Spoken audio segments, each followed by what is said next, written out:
ಇದು ಕೇರ್ಪೇಟೆಯ ಮಾತೃಭೂಮಿ. ಇದು ಮಾತೃಭೂಮಿ ಉಚಿತ ವೃದ್ಧಾಶ್ರಮ. ಇದನ್ನು ನಡೆಸ್ತಾ ಇರೋದು ನಮ್ಮ ವಿಜಯಕ್ಕ ಹೇಳ್ಬೇಕಾಗ್ತಿದೆ. ಪಾಪ ಅವರು ಅಲ್ಲೂ ಇದ್ದಾರೆ. ಅವರೇ ಸಂಸ್ಥಾಪಕರು. ನಾಗಣ್ಣರು ಮತ್ತು ನಮ್ಮ ಸುಧಮ್ಮ, ವಿಕ್ರಮಣ್ಣ ಎಲ್ಲ ಸೇರಿ ಈ ಥರದವರಿಗೆಲ್ಲ ಆಶ್ರಯ ಕೊಟ್ಟು ಅನ್ನ ಆಹಾರ ಕೊಟ್ಟು ಅವರಿಗೊಂದು ಮುಕ್ತಿಗೊಳಿಸ್ತಾ ಇದ್ದಾರೆ. ಇವತ್ತಿನ ದಿವಸ ನಾವು ತರೀಕೆರೆಯಿಂದ 3 ಜನ, ಅಂದರೆ ತರೀಕೆರೆಯಿಂದ 2 ಜನ ಕರ್ಕೊಂಡು ಬಂದಿದ್ವಿ. ಬೀರೂರಿಂದ ಒಬ್ಬರು, ಬೀರೂರಿಂದ ಕರ್ಕೊಂಡ್ಬಂದಿರೋಂಥ ವ್ಯಕ್ತಿ ಇವರು ಅಂಜನಪ್ಪ ಅಂತೇಳಿ. ಇವರು ಅಲ್ಲೇ ಬೀರೂರಿನ ಮಾಜಿ ಪುರಸಭಾ ಅಧ್ಯಕ್ಷರು ಶ್ರೀಮತಿ ಸವಿತಾ ರಮೇಶ್ ಅವರು, ಮತ್ತು ಇನ್ನು ಕೆಲವರೆಲ್ಲ ಅಲ್ಲಿ ಪತ್ರಕರ್ತರೆಲ್ಲ ಇದ್ದರು. ಇದರಲ್ಲಿ ಇವರನ್ನು ಕಳಿಸ್ಕೊಟ್ರು. ಇಲ್ಲಿ ಒಳ್ಳೆಯ ಜೀವನ, ಇವ್ರದ್ದು ಸುಖಮಯ ಜೀವನ ಚೆನ್ನಾಗಿರುತ್ತೆ ಅಂತೇಳಿ. ಅದ ನಂತರ ಇವರು ಆಸಿಫ್ ಅಲಿ ಅಂತೇಳಿ ಇವರು ಅಸ್ಸಾಂ ಹೇಳ್ತಾರೆ. ಇವರು ನಮ್ಮ ಊರು ಅಂತೇಳಿ, ಮತ್ತು ಇವ್ರದ್ದು ಸರಿಯಾದ ವಿಳಾಸ ಕೊಡ್ತಿಲ್ಲ, ಮೊಬೈಲ್ ನಂಬರು ಕೊಡ್ತಿಲ್ಲ. ಇವರು ಒಂದು BH ರಸ್ತೆ ಕಡೆಗೆ ಇವ್ರ ಪಾಪ ಅಲ್ಲೇ ಎಲ್ಲ ಬಿದ್ದಿದ್ದರು. ಇವರು ನಾವು ಒಂದು 10-15 ದಿವಸ ಹಿಂದ್ಗಡೆ ತಂದು ಜನರಲ್ ಹಾಸ್ಪಿಟ್ಲಿಗೆ ಸೇರಿಸಿ ಇವರು ಓಡಾಡೋ ಸ್ಥಿತಿಯಾಗಿರಲಿಲ್ಲ. ಈಗೆಲ್ಲ ಚೆನ್ನಾಗಿದ್ದಾರೆ. ಇವರನ್ನು ಅಲ್ಲೆಲ್ಲ ಪ್ರಮುಖರು ಮತ್ತು ನಾವೆಲ್ಲ ಇವ್ರ ಊರಿಗೆ ಕಳಿಸ್ಬೇಕು ಅಂತ ಮಾಡಿದ್ವಿ. ಇವರು ನಿಖರವಾದ ಅವರ ವಿಳಾಸನ ಕೊಡ್ತಿಲ್ಲ. ಆದ್ದರಿಂದ ಅಲ್ಲಿ ಗೌರ್ಮೆಂಟ್ ಹಾಸ್ಪಿಟ್ಲಿಗೆ ಇಟ್ಕೊಳ್ಳೋಕ್ಕೂ ಕಷ್ಟ ಇದೆ. ಆದ್ದರಿಂದ ಇಲ್ಲಿ ನಾನು ನಮ್ಮ ನಾಗಣ್ಣವರಿಗೆ ಕೇಳ್ಕೊಂಡೆ, ಈ ಥರ ಎಲ್ಲ ಇದ್ದಾರೆ ಅಂದಾಗ ನೀವು ಕರ್ಕೊಂಬರ್ರಿ, ಯಾಕೆ ನೀವು ನಾನು ಸಾಕಂತೀನಿ ಅಂತ ಹೇಳಿದ್ರು. ಅವ್ರ ದೊಡ್ಡ ಮನಸ್ಸಿಗೆ ನಮ್ಮ ಭಾಗದ ಜನದ ಪರವಾಗಿ ಅವರಿಗೆ ಅಭಿನಂದನೆ ಸಲ್ಲಿಸ್ತೀನಿ. ಆಸಿಫ್ ಅಲಿ ಅವ್ರನ್ನೂ ಕೂಡ ಇಲ್ಲಿ ಜೈನ್ ಮಾತೃಭೂಮಿ ವೃದ್ಧಾಶ್ರಮ KR-ಪೇಟೆಗೆ ಇಲ್ಲಿ ಬಿಡ್ತಾ ಇದ್ದೀವಿ. ಇದಲ್ಲದೆ ಅಲ್ಲಿ ಒಬ್ಬರು ಕುಮಾರ್ ಅಂತಿದ್ದಾರೆ. ಅವ್ರು ಇನ್ನೂ ಅಷ್ಟು ವಯಸ್ಸಾಗಿಲ್ಲ, ಚಿಕ್ಕ ವಯಸ್ಸೇ ಅವರು ಬೇರೆ ಬೇರೆ ಹ್ಯಾಬಿಟ್ಟಿಗೆ ಪಾಪ ಇದಾಗಿ ಅವರಿಗೆ ಕಾಲಾಗೊಂಚೂರು ಗಾಯ ಆಗಿ ಊಟ ಆಹಾರ ಎಲ್ಲ ಬಿಟ್ಟು ವೀಕಾಗಿ ಈಗ ಒಂದು 2-3 ದಿವಸಕ್ಕಿಂತ ಓಡಾಡ್ತಾ ಇದ್ರು.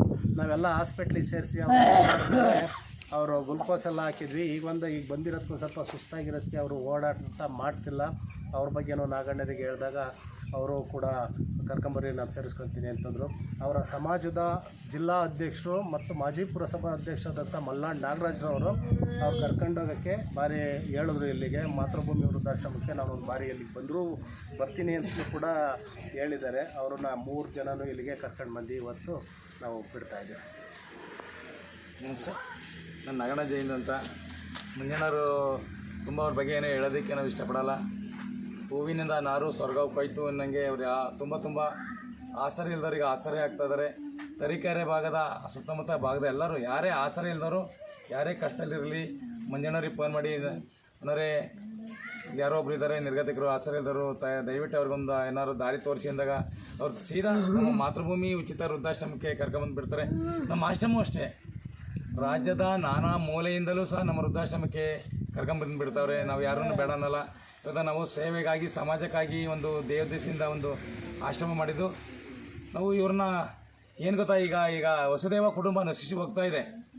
ಮನೆಯಲ್ಲಿ ಹೊಂದಾಣಿಕೆ ಕೊರತೆಯಿಂದ ಆಶ್ರಮಕ್ಕೆ ತುಂಬ ತಂದು ಬಿಡೋರು ಜಾಸ್ತಿ ಆಗ್ತಾರೆ. ತುಂಬ ಕಷ್ಟ ಆಗ್ತಾಯಿದೆ ನನಗಂತೂ. ಈ ನಡುವೆ ಕೆಲಸಗಾರ ಸಿಗೋಲ್ಲ, ನೋಡ್ಕೊಳ್ಳೋದಕ್ಕೆ ಕಷ್ಟ. ಊಟ ಕೊಡ್ತಾರೆ ಪುಣ್ಯಾತ್ಮರು, ಬಟ್ಟೆ ಕೊಡ್ತಾರೆ, ಏನು ತೊಂದರೆ ಇಲ್ಲ. ಅವ್ರನ್ನ ನೋಡ್ಕೊಳ್ಳೋದಕ್ಕೆ ನಮ್ಮಲ್ಲಿ ತಂದು ಬಿಡೋರೆಲ್ಲ ಕೊನೆ ಹಂತದಲ್ಲಿರ್ತಾರೆ. ವಾರ 15 ದಿವಸ ಸಾಯ್ತಾ ಇರ್ತಾರೆ. ಅದರಿಂದ ಕಷ್ಟ ಆಗ್ತಾಯಿದೆ. ಮುಂದಿನ ದಿನಗಳಲ್ಲಿ ವೃದ್ಧಾಶ್ರಮನೇ ಬೇಡರ, ದಯವಿಟ್ಟು ಕೇಳ್ಕೊತೀವಿ. ಇವಾಗ ಕಷ್ಟ ಆಗ್ತಾಯಿದೆ ತುಂಬ. ಅದರಿಂದ ನಮಗೆ ಒಂದು ಈ ದಿವಸ ನಮ್ಮ ಮಾತೃಭೂಮಿ ಉಚಿತ ವೃದ್ಧಾಶ್ರಮಕ್ಕೆ ಪುಣ್ಯಾತ್ಮರು ನಿಮ್ಮೊಂದಿಗೆ ನಾವಿದ್ದೀವಿ ಅಂದರೆ ನಮಗೆ ಎಲ್ಲ ರೀತಿಯ ಸಲಹೆ ಸಹಕಾರ ಕೊಡ್ಕೊಂಬಂದವ್ರು ಮಂಜಣ್ಣ. ನಾವು ಕೇಳೋದಿಷ್ಟೇ, ಹಿಂದೆ ನಾವು ಮಾಡಿದಂಥ ಕರ್ಮಗಳನ್ನು ಮಕ್ಕಳು ಅನುಭವಿಸ್ತಾರೆ, ಅವರು ಅನುಭವಿಸ್ತಾರೆ ಅಂತ ಹೇಳ್ತಾಯಿದ್ರು. ಈಗೆಲ್ಲ ಸುಳ್ಳು ಅದು. ಅವರವ್ರು ಮಾಡಿದ ಕರ್ಮನ ಅವರವ್ರು ಅನುಭವಿಸಿ ಕೊನೆಗೆ ಸತ್ತೋಗ್ತಾ ಇದ್ದಾರೆ. ನಾನು ನಮ್ಮ ಆಶ್ರಮದಲ್ಲಿ 910 ಜನ ಸತ್ತಿದ್ದಾರೆ ಆಲ್ರೆಡಿ. ನಾನು ನೋಡಿಬಿಟ್ಟಿದ್ದೀನಿ ಹತ್ತಿರದಿಂದಲೇ. ಅವರವ್ರು ಮಾಡಿದ ಕರ್ಮನ ಅವರು ಅನುಭವಿಸಿ ಒಳಗೆ ಬಿದ್ದಿರ್ಬೋದು, ಏನಾಗಿ ಕೊನೆಗೆ ಸಾಯೋ ಪರಿಸ್ಥಿತಿ ಬಂದಿದೆ. ಅದರಿಂದ ದಯವಿಟ್ಟು ವಯಸ್ಸಾದವ್ರನ್ನ ವೃದ್ಧಾಶ್ರಮ ತಂದು ಬಿಡೋದು ಕಮ್ಮಿ ಮಾಡಿ.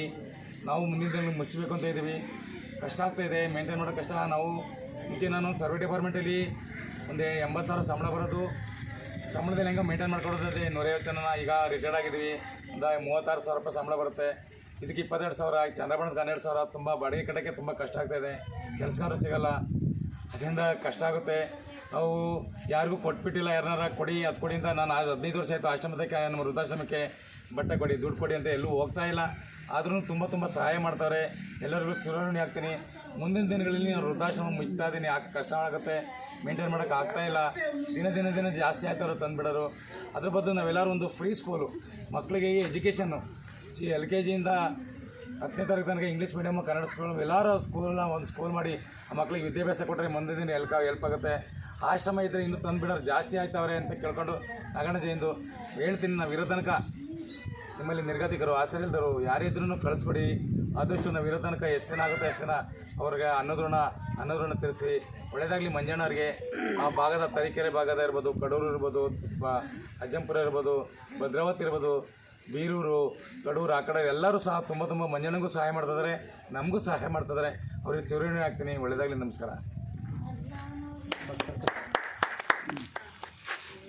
ಗಾಡಿ ತರಿಸಿ.